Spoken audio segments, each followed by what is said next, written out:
सच किसे कहते हैं वो सुनो, फिर झूठ किसे कहते हैं आप बताना। जिसमें कभी परिवर्तन ना हो, जो कभी बदले ना, जिसमें परिवर्तन ना हो वो सच है। और जिसमें परिवर्तन हो, जो बदल जाए, जो बदल जाए वो, बोलो जो बदल जाए वो, जो बदल जाए और जो ना बदले, सच कभी नहीं बदलता। सच सदा तीनों कालों में एक सा रहता है, भूत भविष्य और वर्तमान। पर आप लोग जब पैदा हुए थे तब कैसे थे? छोटे से थे, फिर थोड़ा बड़े भये, अब बुढ़ापा आएगा तो आप बदल जाओगे। तो आप बदल रहे हैं। आपके बचपन की फोटो और आज की फोटो मिलाओ, अंतर दिखेगा। हाँ या ना? क्यों मेरी मां? तो आप लोग बदल रहे हैं कि नहीं? जोर से।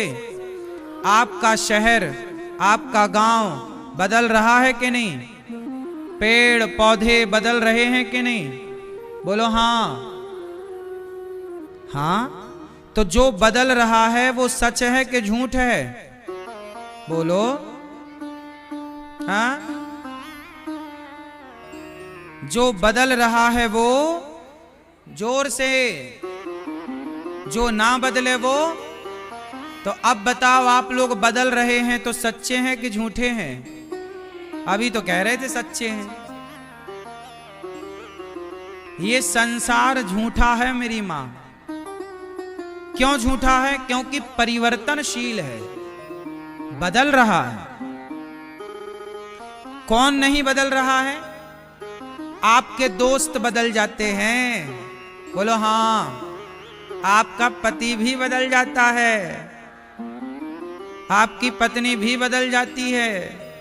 शादी हुई तब क्या थी आप? सूरजमुखी।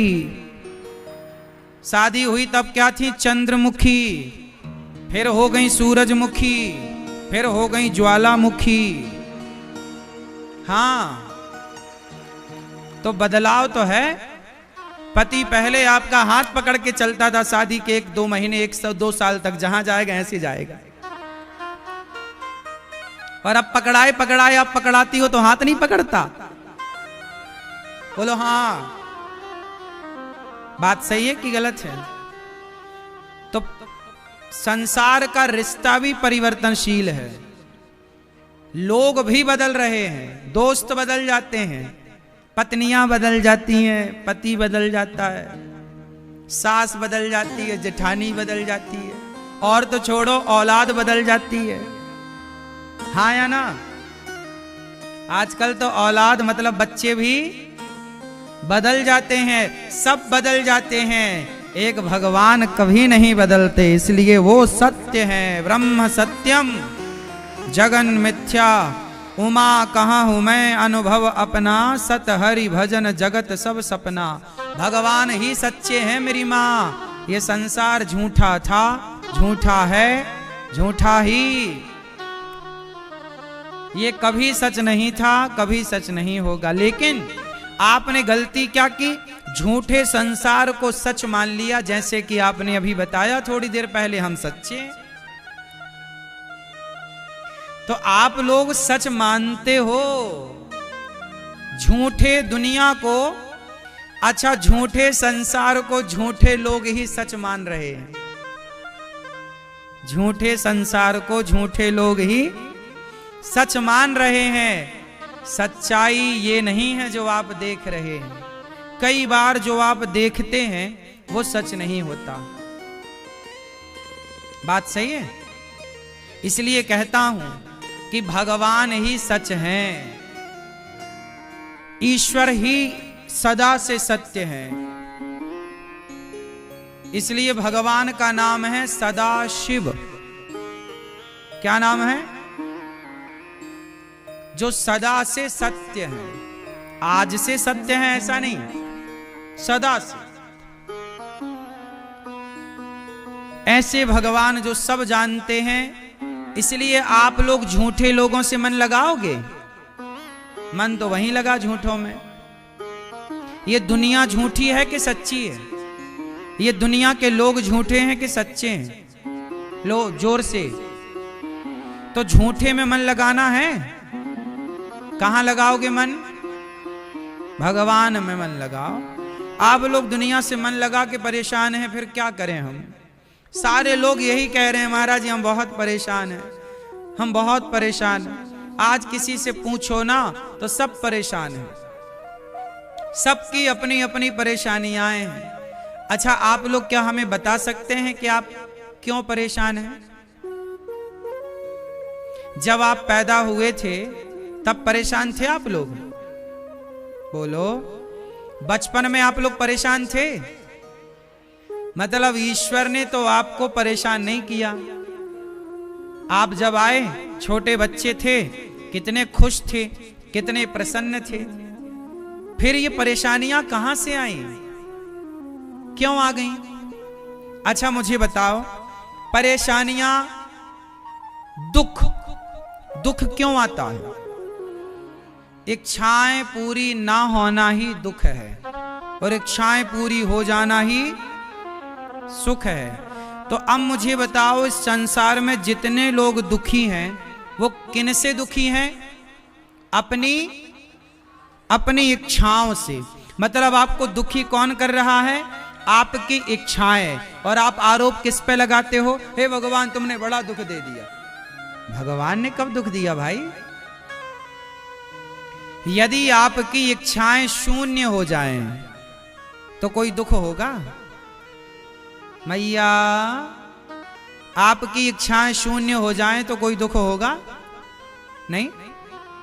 बोलो हाँ ना। कोई दुख नहीं है। जो ज्यादा इच्छाएं करता है वो बहुत दुखी होता है, और जो कम इच्छाएं करता है वो, बोलो, संत जन पेड़ की छांव में आप लोगों से ज्यादा सुखी हैं, क्योंकि इच्छाएं ही नहीं है ना। इसलिए जीवन का आनंद लेना है, सुखी होना है, इच्छाओं को जरा कम करिए, मेहनत ज्यादा करिए, पैसा ज्यादा कमाइए, सफलताएं ज्यादा पाइए। सफलताएं ज्यादा पाओ, मेहनत ज्यादा करो, पैसे ज्यादा कमाओ, पर इच्छाएं कम रखो। यदि आपकी इच्छाएं कम हैं तो आप जो करेंगे उससे बेहतर कर पाएंगे। और ये बताओ कि जीवन में पैसा जरूरी है या प्रसन्नता जरूरी है? बोलो जोर से मेरी मां। जीवन में खुशी जरूरी है कि पैसा जरूरी है? आज के लोगों के पास पैसा है पर खुशी नहीं। सही है? क्योंकि आपने पैसा कमाना तो सीखा है, खुश रहना नहीं सीखा। ये भी एक कला है मेरी मां। जैसे हारमोनियम बजाना भी एक कला है, बांसुरी बजाना भी एक कला है। बोलो हाँ नहीं? साड़ी पहनना भी एक कला है, श्रृंगार करना भी एक कला है, खेती करना भी एक कला है, बिजनेस करना भी एक कला है। ऐसे ही प्रसन्न रहना भी एक कला है। ये सबको नहीं आता, सब लोग खुश रहना नहीं जानते। आपने अपने बच्चों को सारे टैलेंट देने की कोशिश की, पर खुश रहने का टैलेंट देना भूल गए। आपके बच्चे भी, उनके पास बहुत सारे खिलौने हैं, आपके बच्चों के पास बहुत जोड़ी कपड़े हैं, आपके बच्चों के हाथ में महंगा महंगा मोबाइल, गाड़ी, जो कहता है सब कुछ आप दिला देते हैं, सब कुछ है, पर आपके बेटे के होठों पे एक प्रसन्नता नहीं है। क्योंकि आपने बच्चे को सब कुछ सिखाया, इंजीनियर बना दिया, डॉक्टर बना दिया, एडवोकेट बना दिया, जज बना दिया, बड़े बड़े पदों तक पहुंचा दिया, IAS, IPS, कलेक्टर इत्यादि बना दिया, लेकिन आपने बच्चे को खुश हैप्पी रहना नहीं सिखाया। और ये भी एक कला है। इसलिए आप कभी मंदिर गए हो कन्हैया के, तो वो हर मंदिर में कन्हैया कैसे बैठे हैं? प्रसन्न मुद्रा में। कैसे बैठे हैं? खड़े हैं? बोलो जोर से। दुर्गा जी कैसी दिखती हैं आपको? जोर से। मैया खुश दिखती हैं। राम जी के मंदिर में राम जी कैसे हैं? उदास कि खुश? बोलो। फिर एक मैया वृंदावन गई गोपाल जी खरीदने। ए भैया वो वाले गोपाल जी दो जरा, लड्डू गोपाल जी। ओ मैया वो वाले क्यों? ये वाले ले लो, अच्छे हैं। नहीं नहीं हमें वही वाले चाहिए। क्यों? बोली उनमें स्माइल ज्यादा है, खुशी। हाँ हंस रहे हैं, हैप्पी हैं, खुश हैं। हमें वो हंसते हुए गोपाल जी चाहिए। तो सुनो मेरी माँ, आप भी जब गोपाल जी खरीदती हो ना, तो वो वाले खरीदती हो जिनकी स्माइल, प्रसन्नता ज्यादा है।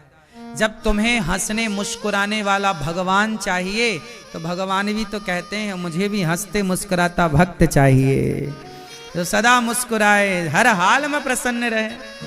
प्रशांत आत्मा जितेंद्रिया। अमीरी गरीबी मायने नहीं रखती। सुदामा जैसा गरीब कौन होगा? 4 दिन चूल्हा नहीं जलता, लेकिन सुदामा जी के प्रसंग में लिखा है प्रशांत आत्मा। उस गरीबी में भी सुदामा जी प्रसन्न रहते हैं। हमारे घर में रोटी नहीं है, वो अलग विषय है ना मेरी माँ, लेकिन ना होने पर रोने से अच्छा है कि ना होने पर भी तो खुश रहा जा सकता है ना। भाई ना होने पर हम रो तो रहे हैं ना, तो रो के क्या पाएंगे? जब रो के कुछ नहीं मिलना तो प्रसन्नता अच्छी है ना। यदि रोने से कुछ मिल जाए तो आओ हम मिलके रोते हैं। तो रोने से भी तो कुछ हाथ नहीं लगना ना। इसलिए क्यों ना हर स्थिति में, हर सिचुएशन में खुश रहा जाए, प्रसन्न रहा जाए। आपके रोने से हालात तो नहीं बदल जाएंगे ना। तुम्हारा पति बड़ा दुष्ट है, माना कि किसी का पति बड़ा दुष्ट है, मारता है, शराब पीता है, तंग। अब तुम दिन भर करती हो, रोती हो, आंखें तुम्हारी सूज गई, रोते रोते तुम्हारी आंखों की रोशनी चली गई। अब पति तो तुम्हारे रोने से ना बदला ना, कि सुधर के श्रवण कुमार बन गया, नहीं बना ना। सुधर के राम तो ना हो गया तुम्हारे रोने से, लेकिन तुम्हारी रोशनी और चली गई, तुम्हारे स्वास्थ्य में बदलाव आ गया, तुम्हारे शरीर का पानी सूख गया। जितना तुम रोती रही, तुम इतने में खुश भी तो रह सकती थी ना मेरी माँ। हालात तो नहीं बदले जा सकते, लेकिन होठों में प्रसन्नता तो भरी जा सकती है ना। और आप यदि प्रसन्न रहते ना, तो जिंदगी से लड़ने की ताकत आपको प्रसन्नता ही देती है। यदि हालात विपरीत हैं तो भी आप प्रसन्न हैं तो गुजर जाएंगे। खुशी के दिन जल्दी गुजरते हैं और दुख के दिन, बोलो, देर से। तो खुश रहा जाए ना। क्या राम के वनवास को टाला जा सकता था 14 साल के? जोर से। क्या राम के वनवास को टाला जा सकता था? नहीं, नहीं टाला जा सकता। और राम ने टालने की कोशिश भी नहीं की। 14 साल के लिए तुम्हारा बाप घर से निकाले तो तुम्हारी स्थिति कैसी होगी? तुम 17 जगह रोगे अपने बाप का दुख, तुम रोगे। मेरी सास ने तो चम्मच नहीं दिया, महाराज जी घर से निकाल दिया। लेकिन धन्य है राम, धन्य है माता सीता, किसी से उन्होंने अपना दुख ना कहा। कहा हो तो बताओ। उस वनवास के दौरान नंगे पांव थे राम। क्यों मेरी मां? नंगे पांव थे, पांव में पनही, चप्पल, खड़ाऊ नहीं है। लेकिन राम ने वो 14 साल रोते गुजारे कि हंसते? बोलो बोलो, क्या मैसेज है? कि जीवन में राम जैसा दुख किसी के जीवन में आ सकता है क्या? बोलो। उस दुख में भी राम ने प्रसन्नता पूर्वक अपने 14 वर्ष गुजारे। आपको मैसेज दिया कि आपके जीवन में भी हालात ऐसे हो जाएं, परिस्थितियां ऐसी बन जाएं, तो भी आपको प्रसन्न रहना चाहिए, हाथों में प्रसन्नता बनाए रखनी चाहिए। रो कर भी क्या पाओगे? तुम्हारे घर में फला व्यक्ति मर गया, आप रो रहे हैं कि फलाना मर गया, चलो मर गया, तो क्या हम और आप उसे जिंदा कर सकते हैं? बोलो, नहीं कर सकते ना। बीते हुए पल को हम बदल तो नहीं सकते, लेकिन जो वर्तमान में हमें ईश्वर ने क्षण दिया है, पल दिए हैं, उन्हें तो हम प्रसन्नता से गुजार सकते हैं। अब लोग रोते रहते हैं, फलाना मर गया महाराज जी, फलाना मर गया, रो रहे हैं, तो क्या होगा तुम्हारे रोने से? जिंदा हो जाएगा? तो आओ, हम लोग रोते हैं सब लोग। इसलिए जब तुमने रोना काहे सीखा है इतना ज्यादा? रोतड़ू कहीं के, दिन भर रोते रहते हैं, दिन भर आदमी रोता, दिन भर रोता। याद रखो भक्तों, रोते को रुलाया जाता है और हंसते को, ये प्रकृति का नियम है। राधे राधे। आशा करती हूँ आप सबको स्वस्थ होंगे, मस्त होंगे और अपने अपने ज़िंदगी में व्यस्त होंगे। आपको कथा अच्छी लगी हो तो लाइक, शेयर, सब्सक्राइब करें। Thank you. राधे राधे, राधे राधे।